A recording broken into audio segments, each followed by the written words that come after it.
Hi, I'm Debbie Georgatos. Welcome to my show, America, Can We Talk? Today, we're going to talk about Columbus Day, the Impeachment Sham is ramping up, Beto LGBTQ trumps God, and liberal lies that hurt kids. And finally, I'll tell you why these stories matter to you. Stay tuned. I am America, one voice, united we stand. Debbie Georgatos, host of America Can We Talk, is an author, attorney, and political analyst whose mission is to inspire the American political conversation about preserving liberty in the best country on earth. Hello again, and welcome to America Can We Talk? I'm Debbie Georgatos.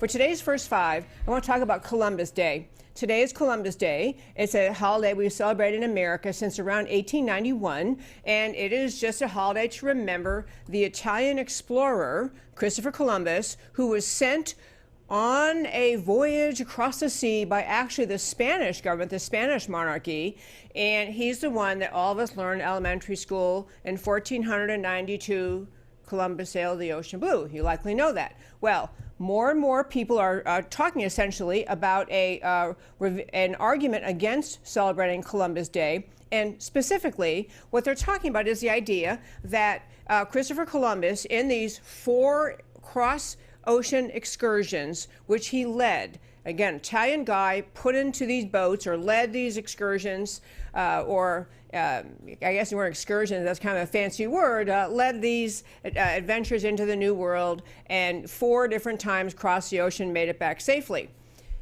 The reason he's being criticized, and some people are actually wanting to change Columbus Day to Indigenous Peoples Day, is that in the course of his adventures, of his travels, and places he landed, and places he went to besides coming to America, there was horrific mistreatment of some of the indigenous people. There was, whether at his hand or hand of others, there was conduct toward the indigenous people that was brutal, conquering, violent, also just the spread of diseases brought to the New World, brought to America, that the people native to this land did not have any immunity against. So the spread of measles, other diseases throughout the indigenous population in America and other places, all that added up to say that some places, in fact, it's either 4 or 6 states and 130 U.S. cities, towns, or counties have declared that no longer, including my own here in Dallas, Texas, concluded they would no longer celebrate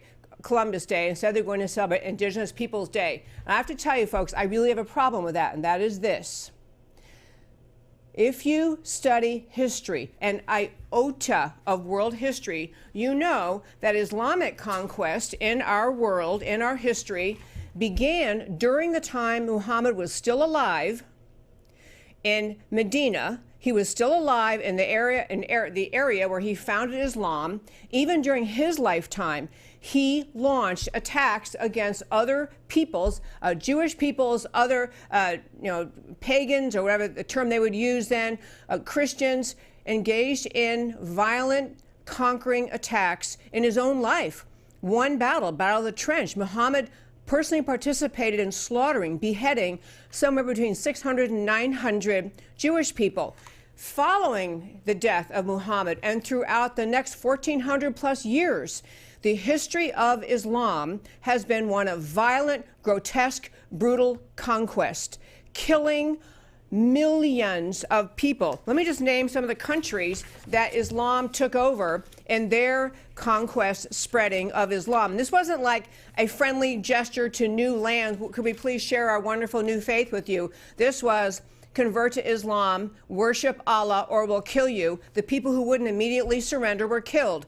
We are talking about millions and millions of people killed at the hands of Muslim, you can't even call it just conquerors, violent Muslim jihadists, literally in the millions of people around the world. Continuing to this day, we have the countries that were conquered and violently, brutally attacked by the Muslims: Qatar, Oman, UAE, Kuwait, Iraq, Iran, Syria, Jordan, Egypt, Israel, Palestine, Lebanon, Egypt, Libya, Algeria, Morocco, West Sahara, Mauritius, Nigeria, Senegal, Sudan, Somalia, India, Pakistan.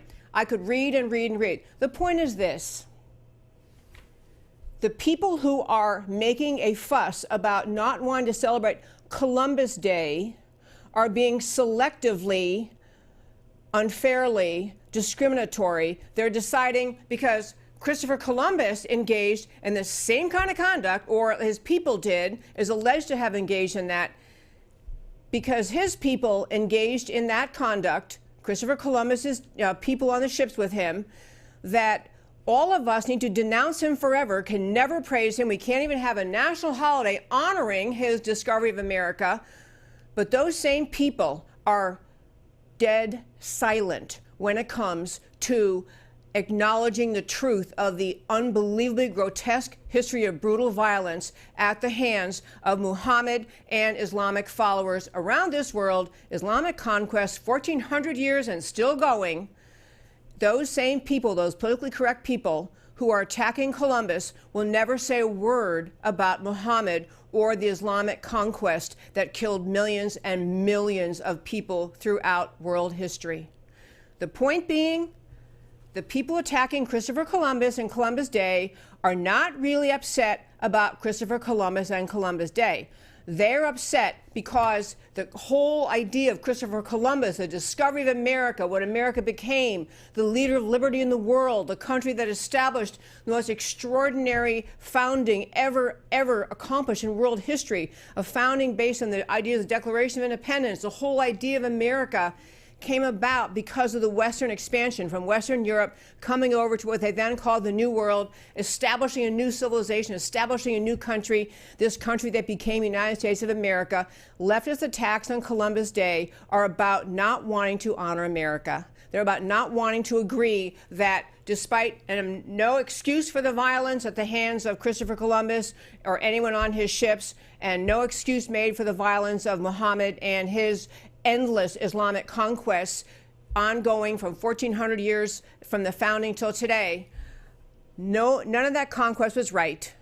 All of it was bad. The spreading of the evil of Islam around the world has harmed people far more than the spreading of the bringing to the New World, the civilization of Europe, establishing Western civilization essentially in America. Bottom line in today's first five is that be very, very careful not to be drawn in to the arguments of the left that honoring Christopher Columbus means that you don't care about indigenous people and you don't care about the violence that they suffered during the time they were in there, during the time, this era of conquering, of conquest, of exploration in world history. The left is yet another excuse to stir people up into disdain for America, hatred of America, criticism of America's founding, criticism of America as an evil, horrible country founded by a really, really bad guy who did bad things. This is an attempt to spread the left-wing antagonism of the idea and the goodness of America. So again, I say, for our first five closing out, my friends, happy Columbus Day. Moving on, I want to talk about today about the impeachment sham ramping up. Folks, I got to tell you, if you think these leftists in Washington are on fire for impeachment, that's just the beginning, the very teasing beginning of what is happening in Washington. I want to bring up to date to just a few things that happened since we last talked last week. The House members did have a closed hearing, a closed deposition, in which they took testimony from the former American ambassador to the Ukraine, Maria Yovanovitch, and she was actually a holdover. I'm pretty sure she was an ambassador to Ukraine under Obama.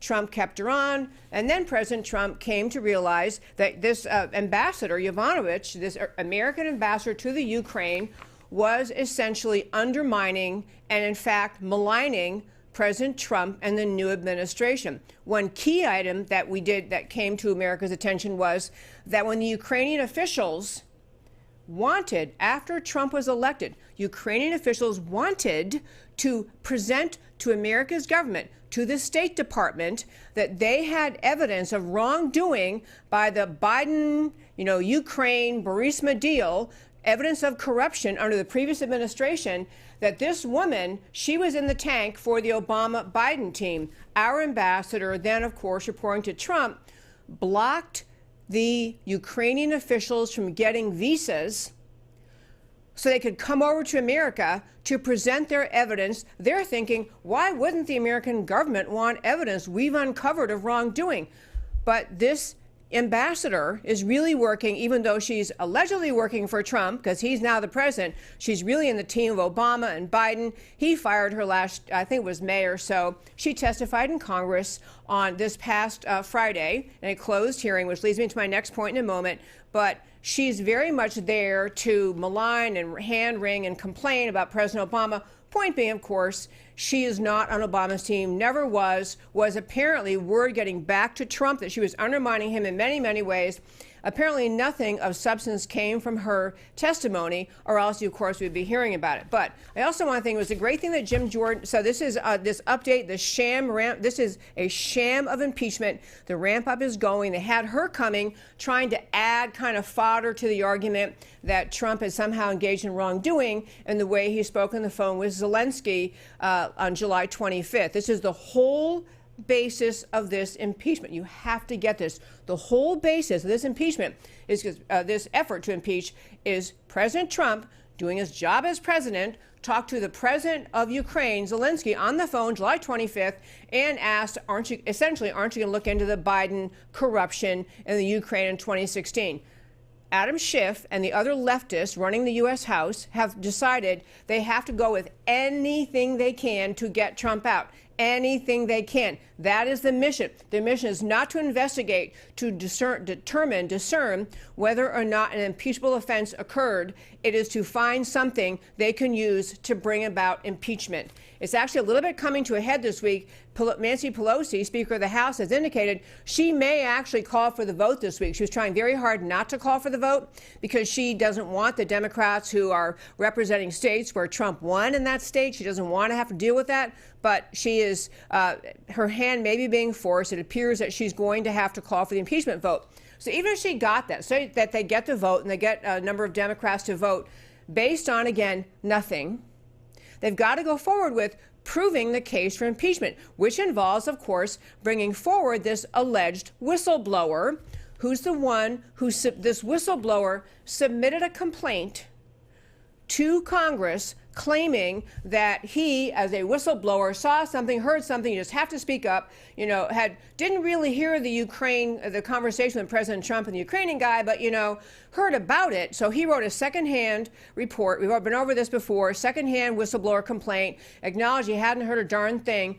But some things that have come out about this whistleblower I want to be sure and share with you. Although he has not been yet identified by name, many people think the whistleblower is probably this guy, Eric Ciaramello. Eric Ciaramello, not known yet, but the suspected whistleblower. And this guy is in, knee deep with the Democrats, or I should, neck deep with the Democrats, not just because he happened to be a whistleblower who innocently came along, but because he, in fact, this whistleblower, there are 2 aides for Adam Schiff who actually work with this whistleblower in the White House. This has been acknowledged, apparently. House Intelligence Committee Chairman Adam Schiff recruited 2 former National Security Council aides who worked alongside the CIA whistleblower at the National Security Council during the Trump administration. This was a story from the Washington Examiner. So this innocent whistleblower worked with 2 people now on Schiff's team, Adam Schiff being the Democrat, pretty much the leader beside Pelosi, the leader of the impeachment effort in the House. He has 2 staff members who worked with this whistleblower. And then on top of that, you have the whistleblower. Previously, the story was whistleblower had some connection, work with one of the Democrat presidential candidates in the past. Turns out that candidate is Joe Biden. So this innocent, naive, thoroughly to be believed whistleblower whose complaint is allegedly going to be used to take down the presidency of the United States is a former CIA official who didn't hear anything, who worked with 2 staff members on Adam Schiff's staff, worked with them when they were with the National Security Council, and worked with Joe Biden while he was vice president. This guy is neck deep in cahoots with the Democrats. I mean, I could go into detail after detail of all the connections he has, but this person, supposedly is Eric Ciaramello, is knee deep with the Democrats, neck deep with them And yet the Democrats think this is a sufficient basis to impeach the President of the United States. These are very, very serious times. It's not just serious because, obviously, if the impeachment goes forward, it'll consume all of the U.S. House agenda for the rest of President Trump's first term. It'll consume their time. They'll have hearings of allegations. You have headlines out of all the left-wing media every day. Well, so-and-so alluded to, and so-and-so said maybe he heard this. You'll have headlines all putting Trump and impeachment in the same sentence, with the idea very, very clearly, very, very manipulatively and intentionally to get the American public thinking somehow Trump, impeachment, they belong together. Maybe Trump should be impeached. We have to demand, as American citizens, as patriots, and if you were a voter for Trump, which I assume most of my listeners were, you have to understand these people will take Trump out because his socks didn't match. They'll take him out for anything. They'll claim anything they can find. They will hold, in their view of the Constitution standard, they can say, they can vote. This constitutes an impeachable offense. And we'll be sitting with the president impeached, cannot possibly help his reelection chances, and we'll have the Senate where you have rogue, treasonous senators on the GOP side, Mitt Romney and others, kind of hinting maybe they might go along with this. I mean, Romney's been, just a thorn in the Republican side since the day he stepped into the Senate. And before that, frankly, he ran a spineless, just ridiculous campaign for the presidency, never could find the courage to actually stand up and articulate the danger of President Obama, the wrongness of President Obama, why people should go with Republicans instead of Obama. He ran a spineless, just tepid presidential campaign, never could criticize Obama, but man, he gets in the Senate and he can find one thing after the next to say about President Trump, and he's reportedly working within the Senate to figure out if he might be able to get enough Republicans to vote for removal. Now, I don't think that's going to happen. I think the U.S. Senate is not going to go for removal. Even the Republican senators who maybe aren't crazy about President Trump, impeachment is a serious, serious, serious thing. Last question thing, so I don't think it's going to happen, but the whole idea we're even here over a non-serious charge, a non-serious allegation of what is not wrongdoing by the president, and yet we're this close, maybe this week, to a vote for impeachment. What it really tells you is the Democrats are desperate to remove this president. They can see perfectly well he's going to win re-election in 2020 unless they can remove him. They've been trying to remove him since before he was even sworn in January 2017, trying to find something. This latest hullabaloo over nothing is just the next step. There was a piece I want to quick tell you about Jim Jordan, who is one of the Republicans in the U.S. Congress who actually has a spine, is strong, is articulate, is speaking up, is doing his job, at least standing up and demanding fairness for this president. He put out a piece, it's called 17 Questions for the Democrats in this impeachment inquiry. And again, it's just an impeachment inquiry because they haven't held a vote yet. I do think, by the way, one more thing before I get to Jordan, I do think that President Trump, last week I think I called this segment of the show something about impeachment hardball.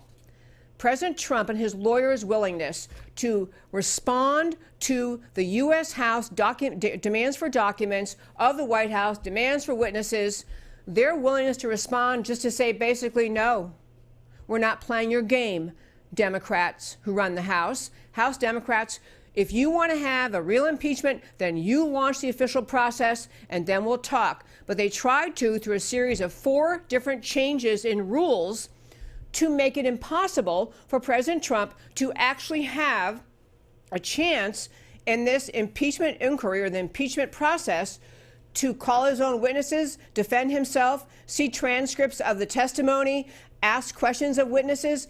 The Democrats tried to set this up, as I went over last week, but it matters you understand this. They tried to set this up through changes they made in the rules once they had the majority again after the midterm elections of 2018, changed the rules to put President Trump in the worst possible legal position where the Republicans in the U.S. House would have no ability to ask questions, no ability to participate in the process.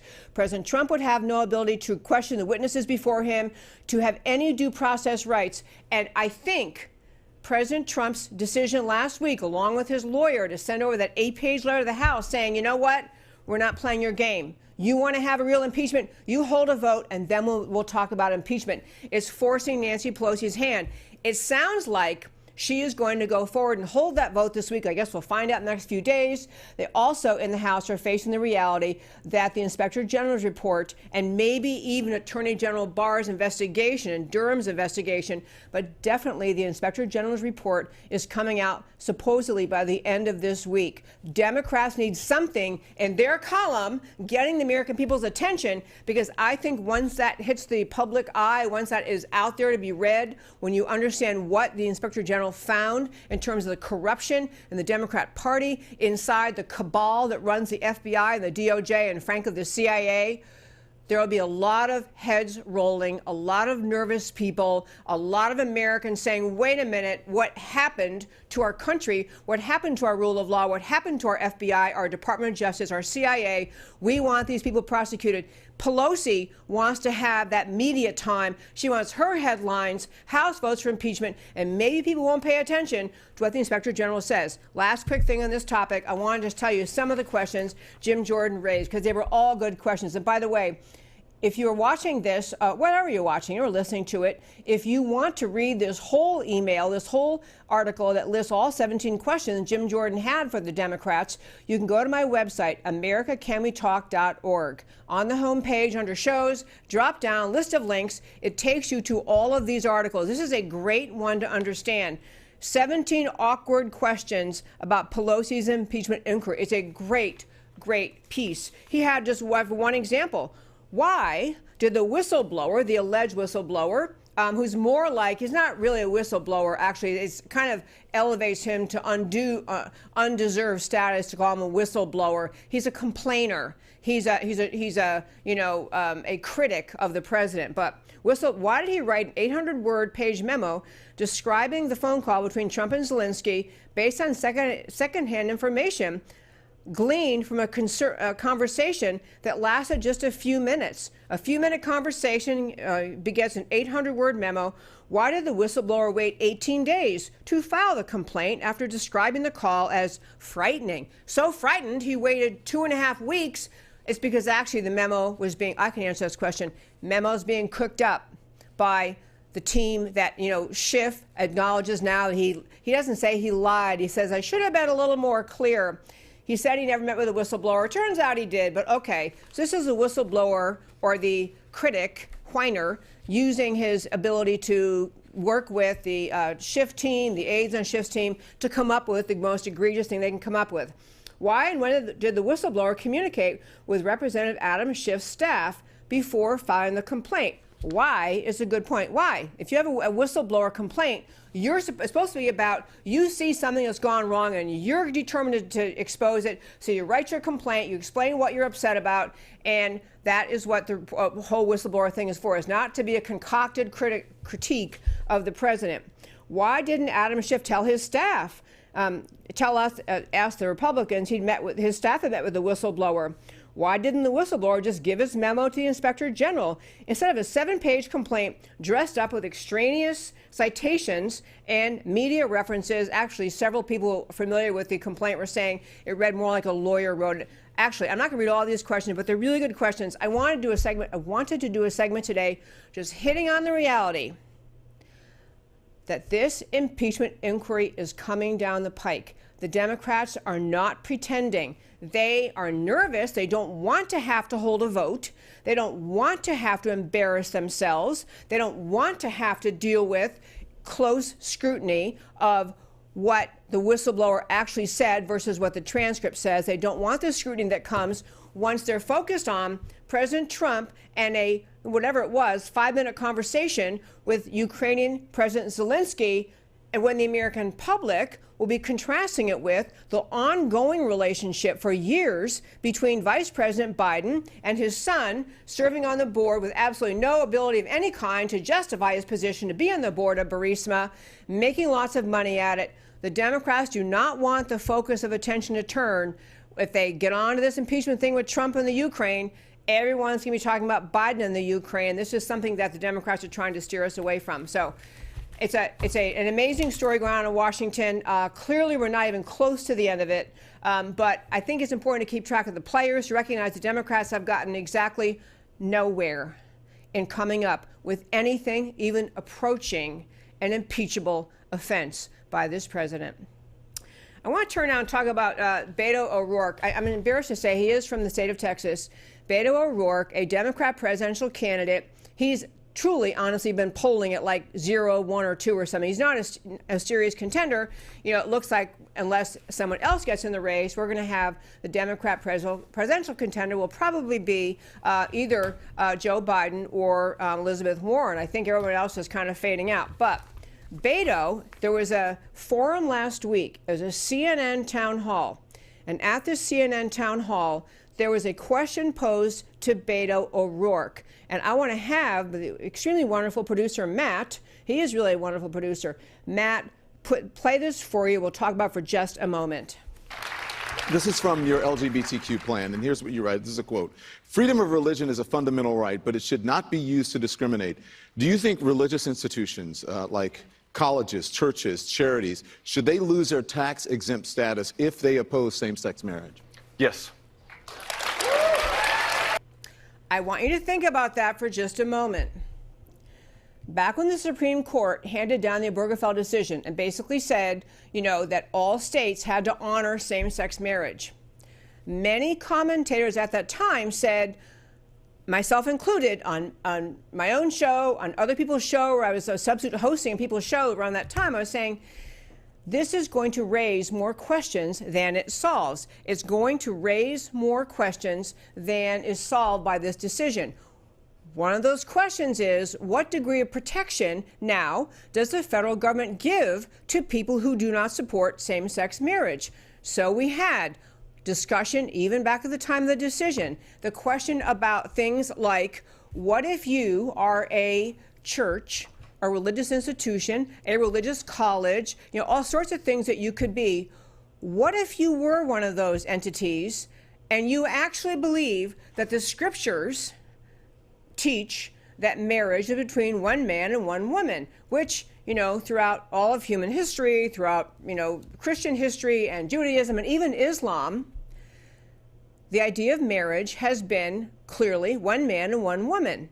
So, you know, what is going to happen to churches and religious schools, institutions, if they want to continue teaching that marriage is what the Bible says it is, a man and a woman?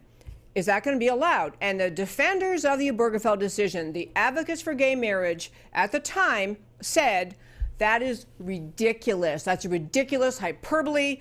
Obviously, nothing is going to involve regulating the churches. Nothing is going to punish the churches. This is a silly, absurd concern. You're just grasping at straws. Really mocked and dismissed the argument that people might be actually worried about religious freedom and the right and willingness and the ability of churches and religious institutions to teach their view of marriage. Well, here we are, folks. We're in the 2019 presidential candidacy, the debate with the Democrat presidential candidates on CNN, and Beto O'Rourke is saying that if a Christian church supports traditional marriage, interprets the Bible to say they support traditional marriage, they should lose their tax-exempt status.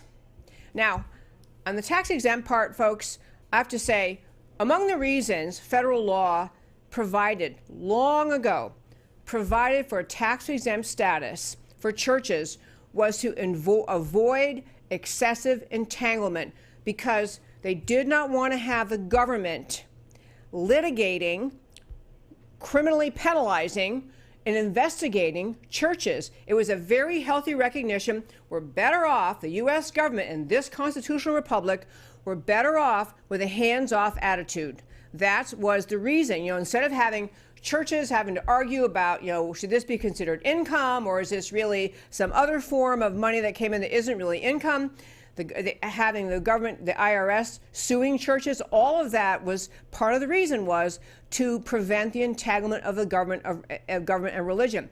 That thought was very prevalent at a time in America where more people thought that religion had a significant place in our culture, in our fabric, in our country, in our national identity. That the Christian faith and the Jewish faith had very strong place and a right to recognition, to be honored in the American culture, in our American system of laws. Where we are in 2019 is that Beto O'Rourke is saying that the left-wing view of anything goes in marriage doesn't matter, it's two people, and before long it'll be three people and all sorts of other combinations. What he's saying is left-wing secularism trumps what the Bible teaches. The LGBTQ agenda that advocates for same-sex marriage must be honored by the federal government more than the federal government will be honoring its continued commitment to not entangle the government and religion. Beto O'Rourke is saying that he more worships the LGBTQ agenda, the left-wing worldview, than he does the right of religious freedom of churches. On top of that, I want you to think about how this would work. So suppose he's not going to become president, but someone who thinks like him became president. So you get into the Oval Office and you hear about a church that is holding a revival meeting. And they're holding a revival meeting because they want to talk about the importance of renewing the commitment of marriage, the institution of marriage in our society, and they're celebrating traditional marriage. Is that enough to pull their tax-exempt status? And then if they do, and they're going to have the church sue the federal government to say, hey, wait a minute, we're still a church, we still will get our tax-exempt status. And that's just one example. But the other point of this just cavalier attitude, and it's not even really cavalier, that is too kind to Beto O'Rourke. Beto O'Rourke and the American left are desperate to get the attention and get the vote of the most radical elements of our society. They will say anything the LGBTQ world wants them to say. Anything. Whatever the agenda is, whatever the message is, you can count on Beto and the American left to embrace it. So you're at the point where they're willing to say they're more concerned about humoring and honoring the LGBTQ agenda and mission and same-sex marriage than they are honoring the right of a church to teach what it believes the Bible teaches. This is a complete slap in the face to people of faith in this country. And actually, to be really clear, at the time, people at that little exchange, people were saying, well, gee, I noticed he didn't, say what he would do about mosques, because the Islamic faith also teaches marriage as man and a woman, or, a man and four women, whatever they want to do. But he did clarify later, apparently. Someone asked him, well, are you even going to apply that to mosque? He said, oh, yeah, yes, I am. So, okay, that's where he is. But understand, it is a reflection of the culture of our country that a serious candidate for the presidency of the United States is completely willing to mock the right of Christian churches and Jewish synagogues and Islamic mosques, mock and belittle their right to say they actually believe in the doctrines they teach. That's what he's saying. They're to be mocked, ridiculed. It's ridiculous. They aren't allowed to think that. They're not allowed to say that. I can just belittle them because they dared say something that violates the church of the LGBTQ. And I'll tell you the last thing, folks, that this why it's bothersome. I'll turn to one more story after this, but it's bothersome on the free speech level. What if all the church does, a mosque or a synagogue is in Sunday school, in classes with little children, when a Sunday school teacher is talking about what marriage is and says, well, our faith, our church believes that marriage is between a man and a woman, and here's where it is in the Bible, this is what we believe in, this is what marriage is, and So some kid goes home and tells his parents, and the parents report him. Is that enough to lose your tax-exempt status? I'm not saying the tax-exempt status is such a be-all and end-all. I mean, it is a great thing that keeps the government and churches from suing each other, so it's a good thing. But it's really a symbol of respect for the importance and the primacy of faith in our country that we years ago decided to keep the taxing system away from the churches in this country. And that would be apparently with Beto O'Rourke just fine to eliminate, just fine to ignore. This is and so he's really saying, ultimately, you're going to get to, folks. So if a church loses their tax-exempt status, what about people? When does free speech come along? What about the free speech right of the pastor or the Sunday school teacher or anyone at a church or anyone at a synagogue or a mosque? What about their right to speak? And he's saying you get punished for speaking. We'll take away your tax-exempt status and will punish you for your speech. Very unwise. I mean, I think he's, as I say, he's desperate. He's looking for anything to get some votes, but he's not that far afield from the way left-wing thinkers think. The elevation of the LGBTQ agenda really kind of trumps everything else in the left-wing world mindset, where religion is to be cast aside as something kind of silly, antiquated, and irrelevant to the modern era. And I hope there are enough American voters who can tell them that they are wrong. Last story for today, and I actually was looking forward to spend a little bit of time with this story. I want to start with, so also at that CNN debate or CNN forum on LGBTQ issues, there was a person, they had questions from the audience, they had a person stand up to ask a question, and it actually ended up going to Julian Castro, one of the Democrat candidates for president. I want to ask Matt, the completely wonderful producer, if he can play this. It's a short little clip from this question. Los Angeles. She currently supports Mayor Pete Buttigieg. Shay, what's your question? It's she a diamond? She a diamond. Put that on record. Okay. It's on the record. Thank you. Yes, honey. It's violence to misgender or to alter a name of a trans person. So let's always get that right first. So the first thing I would like to say is the National Trans Visibility March happened last week. And we didn't see much representation from cisgender people. And we want to just know, if you are elected as president, will you have a group of transgender people to counsel you or advise you? Okay, I didn't play his answer because you know he's going to say, oh my gosh, yes, whatever you say. That person asking the question, I want you to listen to the quote that person said. First of all, because her name was, and I think it's a guy dressed as a woman, but whatever. Shia corrects the pronunciation and says it is violence to misgender or to misstate the name of a transgender person. Okay, violence, please spare me. We have the media and the left wing in this country have so elevated this transgender status to the point that he, whatever that person was, felt perfectly comfortable saying in a nationally televised forum that it is violence to misgender someone. If someone says, I know I look like a woman and I'm dressed like a woman and I talk like a woman and I'm biologically a woman, but today I'm a man, if you say, sir, to that person, you are committing violence. The absurdity of that is almost unspeakable. So one level, just flat out absurdity. And I'm going to tell you, every Democrat candidate is going to give the same answer, more or less, that Julian Castro gave. So, oh my, yes, I'll be bending over backwards, whatever you tell me to do, I'll listen to you. And she also, that questioner, was complaining about cisgender people not showing up at the transgender national parade, which I didn't even know there was one. But the idea of cisgender, all she means is men and women.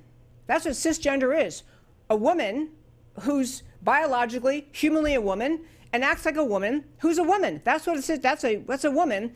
And a male, same thing. Man, biologically, humanly, is a male, but she, or that person who's asking the questions, is calling it, referring to everyone who's not transgender as cisgender. So we let the manipulation of language take hold. We let the advocacy for transgenderism take hold to where you have a serious candidate for President of the United States saying, oh, yes, I'm going to have a cisgender advisory board. But even worse than that, what I really want to get to in this segment is this.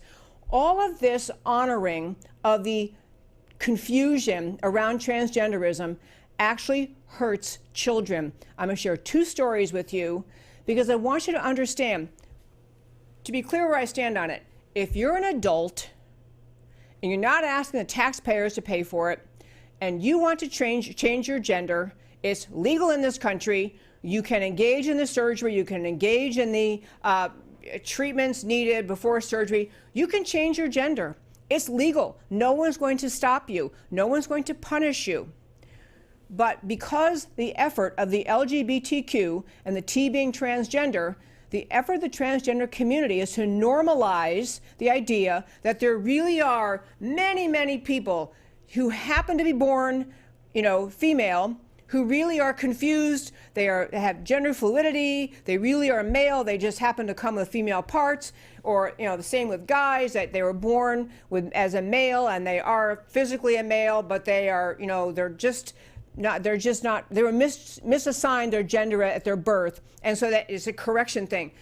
The difference between honoring a choice of an adult to change his or her gender if they choose to, and the idea that we're going to culturally accept the idea that gender is a choice, it's a random assignment at birth versus the fact and reality of your biology, that actually hurts children.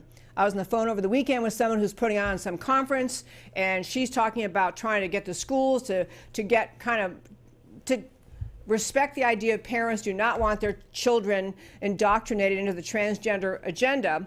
And she was saying that the schools now, they have kind of arms locked in some public school districts between Planned Parenthood and the LGBTQ activists to make the norm be that as the youngest age they ever begin discussion of anything but the facts of life, they refer to people as assigned a gender at birth that may not really be what you are. Small children taught that. So the kids go home like, Mom, my teacher said, this is an insidious, this is not just, it is a tiny, tiny, tiny percent of America. Transgenderism is not even, it's 0.0001 or something like that of transgenders, and yet we're changing our public school curriculum, we're changing the way we speak, we're acting like it's a normal thing at a presidential debate to have a transgender team come and advise you how to, but I want to get to how it hurts children. Two stories. One is, right here in the great state of Texas, there's a case. It's actually going to trial tomorrow. It involves a Texas couple who are divorced. They have two boys. The dad gets the boys sometimes, and the mom also has custody of the boys. The mom, who is she's a pediatrician.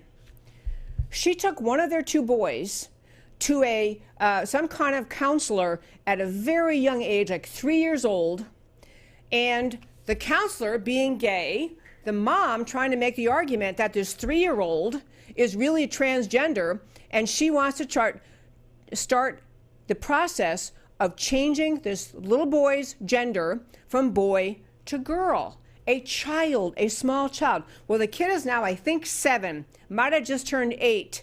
The battle is going on between the parents. They're going to court, going to trial this week, starting tomorrow. The mom wanting the judge to allow her to move forward with an 8-year-old boy and bring about his transition from boy to girl.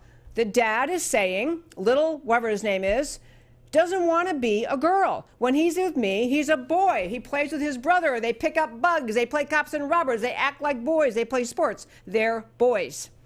And the mom, who it appears is fixated in this idea of transgender as being the coolest thing ever, she is pushing to have a court rule that this little boy, that she can begin, as I say, 8 years old is the oldest he is, to begin first the process of transitioning him through all the pre-surgery kind of care they give, the hormone treatments and whatever else they do, and then ultimately get him around to where he's going to become a girl. The kid, according to the dad, tells the dad, I want to be a boy. Even when the dad takes him to counseling and says, okay, you talk to him yourself. When the mom's not around, little boy says, I'm a boy. The mom has gotten the course to the point where she got an order in this case to stop telling, or to the husband, that he had to stop using male pronouns and talking to his own son. I'm just telling you, this is the danger of transgenderism. Whole other thing if you're an adult. I don't think it's, I mean, I'm not in favor of it, but as an adult, it's a free country. But the problem is the American left has pushed this idea to the point, is normalizing it in the minds of unstable people who actually begin engaging in transgenderism when they are just creating a mountain, a horrific, destroying this kid's life process. Other quick story, and Matt, the wonderful, I have a picture of this young girl. I want to quick put up this picture of this young girl. This is her senior high school picture. Very pretty, beautiful young girl. She actually wrote a piece in the Daily Signal, I think it was. It's up on my website, and it's called, and her piece was called, "I spent a year as a trans man. Doctors failed me at every turn." To summarize what she had to say, her parents were divorced. She got interested in transgenderism in part because she was living with her dad. She decided she was a lesbian, so she was kind of dating girls. The dad found out. He kicked her out of the house. She had to go live with her mom, living with the mom. And she started reading online, trying to understand what transgenderism is. A couple of her quotes. When she tried to look into transgenderism, she felt like she was fast-tracked. They only mentioned to you how brave transitioning is, how good it's going to be for you. Everything I found was pro-transgender authors. No one's writing about this might not be a good idea. She went to doctors. None of the doctors would say to her, this is not a really good idea. Take your time. She had one counselor met with her like for 5 times, a therapist, and she agreed this young girl decided to transition to a guy because she's uncomfortable with her lesbian dating thing. So that she had 5 sessions with somebody who gave her authority to begin the hormone treatment. She basically goes to the hormone center on her 19th birthday. The doctor just hands her drugs. Yeah, get out of here. Here's your prescription. Go home and take care of it yourself.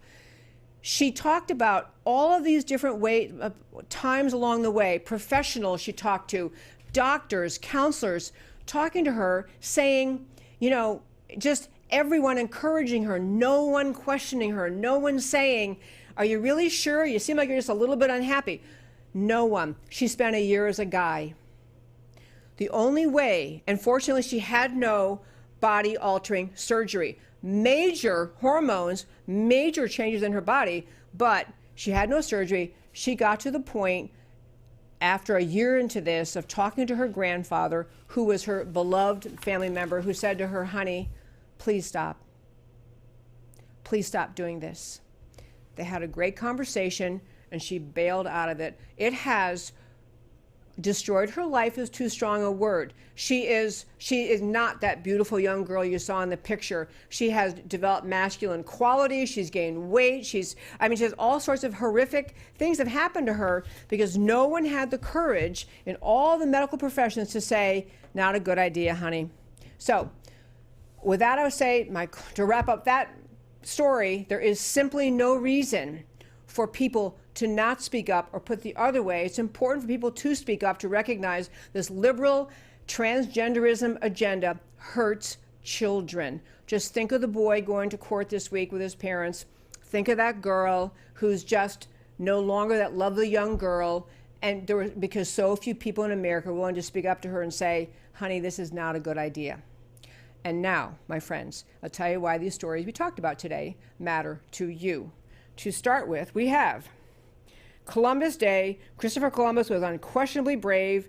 He set sail facing unknowns of distance, weather, adequacy of supplies, zero assurance of safe return. Did it 4 times. Christopher Columbus was imperfect. In fact, he committed or permitted violence toward indigenous people, as did Muslim marauders and others in the same era. Anti-Christopher Columbus crowd is silent on Muhammad and Muslims' larger, more brutal, and 1,400-year conquest. Why? Hysteria against Christopher Columbus is leftist undermining of America, one of the many ways to devalue the extraordinary greatness of the country founded because of Christopher Columbus's exploration on individual freedom. This hysteria is designed to divide the American people, plant seeds of doubt and racial anger. We can honor Christopher Columbus's memory and the memories of indigenous people who suffered and died in the era of exploration. We can honor both. On the impeachment sham ramping up, Pelosi, Schiff, Nadler, all of them are making a mockery of the Constitution and the rule of law. Whistleblower is confirmed as a stone-cold, left-wing partisan, former advisor to Joe Biden. The whistleblower is not to be identified. Oh, he wants to do his testimony by letter. Not identified or cross-examined, testifying by letter. The actual transcript of Trump's call refutes the entirety of the whistleblower's claim. Other witnesses testify behind closed doors with orchestrated, selective, spin-supporting leaking from Schiff. Based on this, Democrats are going to vote to impeach the duly elected president. It is unconscionable. It's America-destroying behavior. The American people must demand that it stops. On the LGBTQ trumping God, Beto, tax-exempt status must be pulled from churches who don't accept the LGBTQ doctrine or theology. This is the left attempting to impose its religion of atheism and secularism on America. This is the left's disdain for God, the Bible, and Christianity. This is not just an assault on the tax status of churches and religious institutions. It is an assault on freedom of religion and freedom of speech for everyone. We are witnessing a descent into leftist totalitarianism. Americans must rise up, speak up for our churches and freedom of speech to stop and reverse them. Liberal lies hurt kids. The LGBTQ chant at SCOTUS last week, remember we played that when they had that case for the Supreme Court, the chant was trans women are women, was intended to urge the Supreme Court to rule that individuals are not the sex that their biology and body parts say they are, but that they are instead whatever gender or sex they want to be. This defiance of reality harms young people and the most vulnerable among us.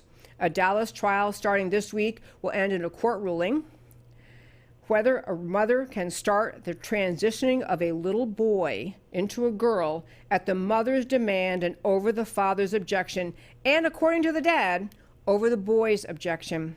More young people are coming out of the transgendering experience emotionally scarred, physically compromised, and wondering, where were the adults when I needed them? And that, my friends, is America Can We Talk for today. Please tune in every Monday through Thursday, 3 p.m. Central Time, right here to America Can We Talk, where I always talk truth about America because America matters. Talk to you next time. Voice upon voice, like a crashing wave. Can you hear us now? America Can We Talk? Truth about America.